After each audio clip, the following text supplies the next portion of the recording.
Welcome to the last breakfast. Please enjoy the video. In this video, I will explain how to make pudding using custard powder. First, measure 2 tablespoons of custard powder into a small bowl. Add 2 tablespoons of sugar to the powder. Gradually mix in about 1/4 cup of milk to form a smooth paste, ensuring no lumps remain.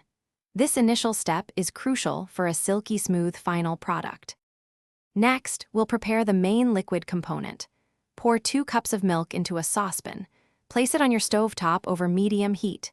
Gently heat the milk until it just begins to simmer, showing small bubbles around the edges. Remember to stir it frequently to prevent it from sticking to the bottom of the pan and burning. This ensures an even temperature throughout. Now for the magic. Once your milk is simmering, slowly pour the prepared custard paste into the hot milk. It is very important to whisk continuously as you pour to prevent any lumps from forming. Keep whisking for about 2 to 3 minutes.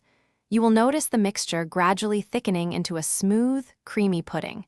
It should be thick enough to coat the back of a spoon. Your delicious pudding is almost ready. Once it has reached the desired thickness, remove the saucepan from the heat.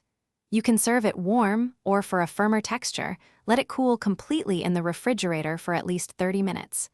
Spoon it into individual bowls. For an extra touch, consider adding a dollop of whipped cream or some fresh berries. Enjoy your homemade treat. Thanks for watching. If this was helpful, leave a like and consider subscribing. See you next time.